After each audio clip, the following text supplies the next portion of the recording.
அண்மை செய்தியை பார்த்து வருகிறோம். கட்டாய கல்வி உரிமை சட்டத்தின் கீழ் 25% இடஒதுக்கீட்டு இடங்களுக்கு தமிழகத்துக்கு ஒதுக்க வேண்டிய நிதியை ஒதுக்க வேண்டும் என மத்திய அரசுக்கு சென்னை உயர்நீதிமன்றம் உத்தரவு பிறப்பித்திருக்கிறது. இது தொடர்பான விவரங்களுடன் செய்தியாளர் மதன் இணைந்திருக்கிறார். மதன், வழக்கின் பின்னணியை விவரிக்கலாம்.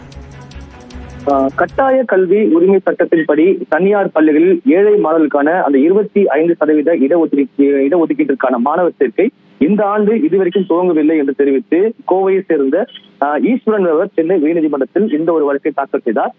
இந்த வழக்கு நீதிபதிகள் GR சுவாமிநாதன் மற்றும் லட்சுமி நாராயண அமர்வு விசாரணை நடைபெற்று வந்தது.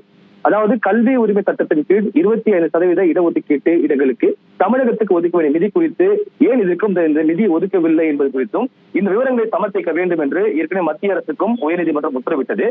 மத்திய அரசை பொறுத்தவரைக்கும் இந்த புதிய கல்விக் கொள்கை உள்ளிட்ட விவகாரங்களில் தொடர்பாக மத்திய அரசுடன் இந்த புரிந்துணர்வு ஒப்பந்தத்தில் தமிழக அரசு கையெழுத்திடாத காரணத்தினால் மட்டுமே இந்த 25% இடஒதுக்கீட்டுக்கான கல்வி கட்டண தொகை இதுவரைக்கும் ஒதுக்கவில்லை என்று விளக்கம் அளிக்கப்பட்டது.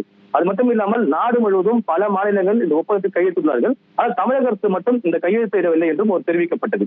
அப்போது இந்த ஒப்பந்தத்தில் கையெழுத்திடாவிட்டால் நிதி தர மாட்டோம் என்பது மத்திய அரசு இந்த பெரிய மனத்தை காட்டுவதாக தமிழக அரசும் குற்றச்சாட்டு எடுத்து வைத்திருந்தது.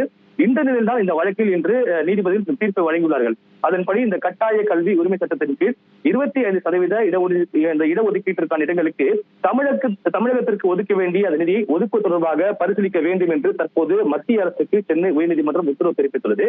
அதே போல ஒதுக்கப்படும் நிதியை சம்பந்தப்பட்ட தனியார் பள்ளிகளுக்கு உரிய வகையில் வழங்க வேண்டும் என்றும் தற்போது தமிழக அரசுக்கும் உயர்நீதிமன்றம் இந்த ஒரு உத்தரவை பிறப்பித்துள்ளது. விவரங்களுக்கு நன்றி மதன்.